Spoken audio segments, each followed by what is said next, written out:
नमस्कार, मैं हूं पुण्य प्रसून वाजपेयी। आप देख रहे हैं विशेष। बीते दौर की बॉलीवुड की हीरोइन ममता कुलकर्णी पर इंटरनेशनल ड्रग्स सिंडिकेट में शामिल होने की खबरें सामने आई हैं। मुंबई की ठाणे पुलिस ने ऐसे नशीले ड्रग्स का जखीरा बरामद किया जिसकी मात्रा देखकर पुलिस भी हैरान रह गई।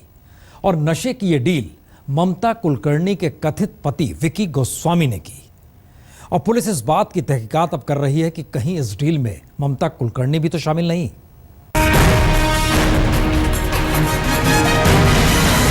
क्या इंटरनेशनल ड्रग माफिया के साथ ममता की मीटिंग हो चुकी है? 1990 के दशक की चर्चित हीरोइन ममता कुलकर्णी को लेकर ये सवाल अब हम नहीं बल्कि मुंबई पुलिस उठा रही है। अपने दौर में अदाकारी से ज्यादा अंग प्रदर्शन के लिए चर्चित रह चुकी ममता कुलकर्णी पहले भी अंडरवर्ल्ड से रिश्तों को लेकर चर्चित रही हैं। लेकिन पुलिस सूत्रों की माने तो ममता कुलकर्णी के रिश्ते अब इंटरनेशनल ड्रग माफिया के साथ होने की बातें सामने आ रही हैं। ममता कुलकर्णी इन दिनों कीनिया में रह रही हैं। ड्रग सिंडिकेट से रिश्तों को लेकर वो पुलिस के रडार पर है। ड्रग रैकेट में उनके शामिल होने को लेकर जब आज तक ने उनसे बात करनी चाही तो थोड़ी ही देर में उन्होंने फोन कट कर दिया। सुनिए हमारे संवाददाता मुनीश पांडे को फोन पर क्या जवाब दिया ममता कुलकर्णी ने। This is Munish here from आज तक न्यूज चैनल मुंबई।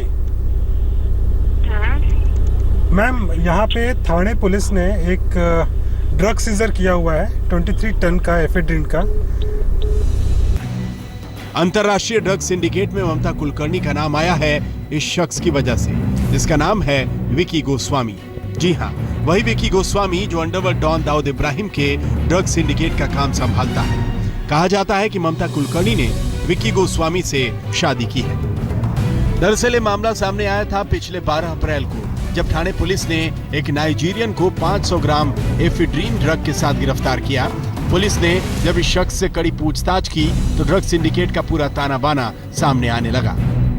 सोलापुर की एक फैक्ट्री से पुलिस को 22.5 टन एफेड्रिन ड्रग मिली। पुलिस ने इस मामले में 4 लोगों को गिरफ्तार किया। इन 4 लोगों ने 3 और लोगों के नाम बताए जिन्हें पुलिस ने गिरफ्तार कर लिया। पूछताछ में इन लोगों ने खुलासा किया कि जनवरी 2016 में 3 लोग हिंदुस्तान से कीनिया गए थे। कीनिया में इन लोगों ने विकी गोस्वामी के साथ मीटिंग की थी। इस मीटिंग में फैसला हुआ था कि भारत से 30 टन एफेड्रिन ड्रग कीनिया भेजा जाएगा। करीब 18.5 टन एफेड्रिन जिसकी कीमत लगभग 2000 करोड़ रुपए बताई गई थी, वो ड्रग सीज की थी।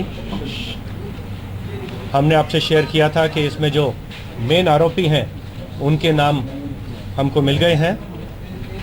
आगे इन्वेस्टिगेशन करते हुए हमने इसमें कल से 3 और आरोपियों को अरेस्ट किया है। ये उसी ड्रग के जखीरे का एक हिस्सा है जिसे भारत से कीनिया भेजा जाने वाला था। इस सिंडिकेट में विकी गोस्वामी के अलावा एक और नाम जुड़ा है। वो नाम है किशोर राठौड़ का। गुजरात के पूर्व कांग्रेस विधायक का बेटा है किशोर राठौड़। पुलिस के मुताबिक किशोर पिछले कुछ सालों में करीब 30 बार यूरोप जा चुका है। पुलिस सूत्रों का कहना है कि किशोर राठौड़ ने विकी गोस्वामी से करीब दर्जन भर बार मीटिंग की है। विकी गोस्वामी और किशोर राठौड़ की बैठक में 30 टन एफेड्रिन मुंबई से कीनिया पहुंचाने का फैसला हुआ। इसके लिए बाकायदा रूट तय किया गया। मुंबई से ड्रग का जखीरा गुजरात के रास्ते कीनिया भेजा जाने वाला था। पुलिस ने 22.5 टन ड्रग बरामद कर लिया है, लेकिन 1.5 टन ड्रग का जखीरा गुजरात भेजा जा चुका है।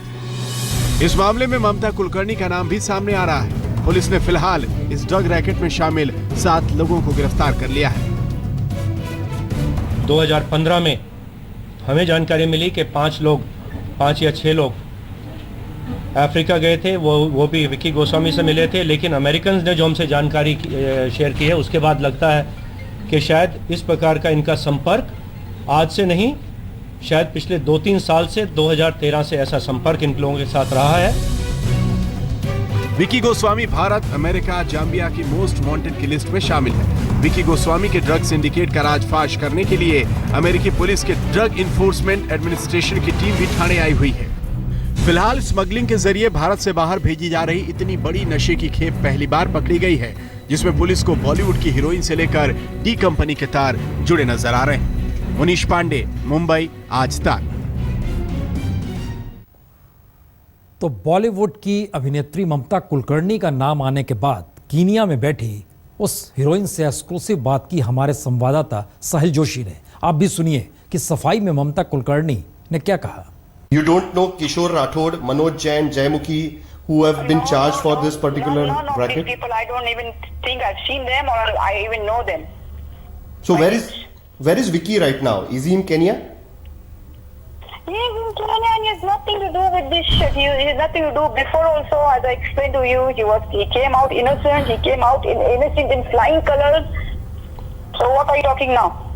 So I think there are some people who are just pulling his name and maybe to escape themselves. Maybe this Manoj Jain or somebody is trying to escape himself, he's taking somebody's name, or maybe some of his close people who are jealous of him, maybe taking of Vicky's name. right. So why are you not coming back to Mumbai? It is said that because all these allegations are there against him, is that the reason why you don't come back to Mumbai, or is there any? No, it is nothing like that because see, 12 years I was in Dubai, okay? Right. And I would like to tell you something because in Dubai also there was a case of about Right. him and it was like entire Bollywood used to go and see him. Okay? Correct. And you can say I was the last person in the Bollywood to ever know who was Vicky, but I got to know eventually. Right. And in fact, when he was in problem, all the Bollywood disappeared. I'm the only one who said, Baba, what's the problem, you know? Right. So I went to see him. In fact, when I went to see him in the jail, when he was in the jail, Right. there were these local ladies used to stand outside. You know what they were telling me? They were telling me, Baba, आदमी को तो फंसा है, किसी और को होना चाहिए यहाँ पे. Okay. Till then, I was thinking, Vicky is a drug dealer and what not, and kingpin and what pin, I don't know. But when I heard the local people saying कि बेचारे को तो फंसा है, and when I understood his case, and I said, oh shit, it's a fabrication. He's been just given a bad name. You understand? कहते तो यही है कि इतिहास दागदार हो तो भविष्य पर भी अंधेरा मंडराने लगता है। बॉलीवुड की पूर्व हसीना ममता कुलकर्णी का नाम भी कुछ बरस पहले ड्रग्स कनेक्शन में उछला था। अब एक बार फिर महाराष्ट्र पुलिस 2,500 करोड़ के ड्रग्स केस में ममता की पहेली को सुलझाने की कोशिश कर रही है, क्योंकि पुलिस को बहुत साफ शक है ड्रग्स के रैकेट में ममता कुलकर्णी भी शामिल हो सकती है।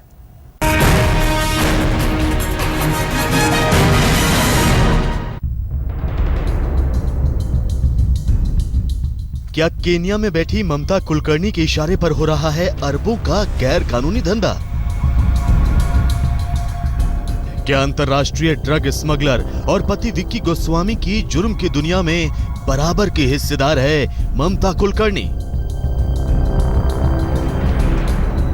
हिंदुस्तान में अब तक पकड़ी गई ड्रग्स की सबसे बड़ी खेप 23,000 किलो का वजन और अंतर्राष्ट्रीय बाजार में कीमत 2,500 करोड़ से भी ज्यादा।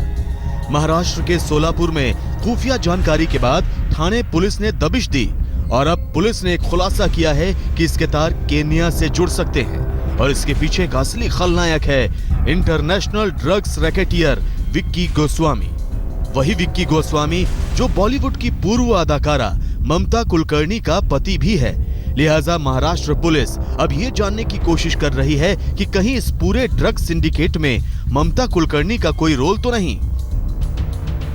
इनमें से कुछ आरोपी हमारा अभी एस्टिमेशन 5 से 6 का है, बट आगे वेरिफिकेशन होगा। 5 या 6 जने जाके विक्की गोस्वामी से मिले। ऐसा लगता है कि हमें तो जानकारी थी एक बार, लेकिन अब लगता है कि एक से ज़्यादा बार मिले, तो पूरा पूछताछ किया जाएगा कितनी ड्रग भेजी, कितनी कंसाइनमेंट भेजी। देश में ड्रग्स के पकड़े गए अब तक के सबसे बड़े जखीरे के पीछे वैसे तो पुलिस विक्की गोस्वामी को असल गुनहगार मान रही है, लेकिन विक्की की पत्नी ममता कुलकर्णी पर शक के पीछे कई वाजिब वजह हैं। आज तक को पुलिस सूत्रों से मिली जानकारी के मुताबिक ममता कुलकर्णी को इस ड्रग्स रैकेट में चेहरे के तौर पर इस्तेमाल किया जा रहा है। इंटरपोल अलर्ट के बाद विक्की गोस्वामी केन्या से बाहर नहीं निकल सकता है और इसीलिए वो ममता को दुबई, सिंगापुर, साउथ अफ्रीका और अमेरिका में क्लाइंट से मिलने के लिए कहता था। पुलिस के मुताबिक ममता महाराष्ट्र में ड्रग नेटवर्क के साथ बिजनेस डील भी करती थी। इसके अलावा जानकारी ये भी है कि विक्की गोस्वामी पैसों के लेन देन के लिए ममता के बैंक अकाउंट का इस्तेमाल भी करता था। सूत्रों की माने तो विक्की और ममता कुलकर्णी हवाला के जरिए ड्रग्स के धंधे का पैसा दूसरे देशों में भेजते थे। ममता कुलकर्णी को लेकर शक की एक वजह इसलिए भी है क्योंकि 2 साल पहले ड्रग्स के एक मामले में ममता का नाम उछला था।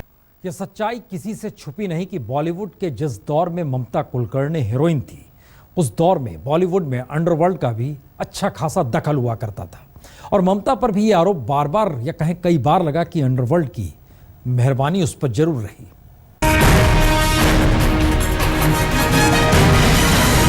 सलमान खान, आमिर खान जैसे बड़े सितारों के साथ ममता ने काम किया, लेकिन बतौर अभिनेत्री उन्हें कोई बड़ी कामयाबी नहीं मिली।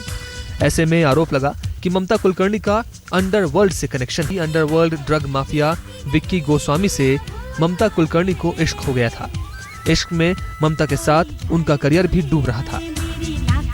इसी बीच 1996-97 में राजकुमार संतोषी अपनी फिल्म चाइना गेट बना रहे थे। राजकुमार संतोषी ने ममता को फिल्म में लिया, लेकिन बाद में उन्होंने ममता को हटाने की सोच ली। चर्चा है कि राजकुमार संतोषी को अंडरवर्ल्ड ने ममता को फिल्म से निकाले जाने पर जान से मारने की धमकी दे डाली। अंडरवर्ल्ड से मिली धमकियों के चलते राजकुमार संतोषी ममता कुलकर्णी को फिल्म से बाहर नहीं निकाल पाए। बाद में ममता ने राजकुमार संतोषी पर आरोप लगाया कि वो उनका फायदा उठाना चाहते थे। ममता कुलकर्णी के एक दशक के करियर में उनके अभिनय से ज्यादा उनके अंग प्रदर्शन और उनके कारनामों की चर्चा रही। बिहार में चारा घोटाले के एक आरोपी विधायक के प्राइवेट फंक्शन में नाचने के चलते भी ममता चर्चा में आई थी। आज तो सिल्वर स्क्रीन से लेकर ड्रग कनेक्शन और इन सब के बीच अंडरवर्ल्ड कनेक्शन के तार बहुत सारे सवाल खड़े करते हैं। तो विशेष में इतना ही। विशेष के बाद कुछ और खबरें। बीजेपी नेता सुब्रमण्यम स्वामी इस वक्त हमारे साथ बातचीत करने के लिए मौजूद हैं। अब अगस्टा वेस्टलैंड लोग को लेकर के आप किस तरीके से आगे बढ़ेंगे पार्लियामेंट के अंदर? पार्लियामेंट में तो हमने अभी दो मोशंस के लिए India and Shivan was excited about it. So yeah, here's Shivan with his review of the Huawei watch. You make a smartwatch look like an analog watch and you're sure to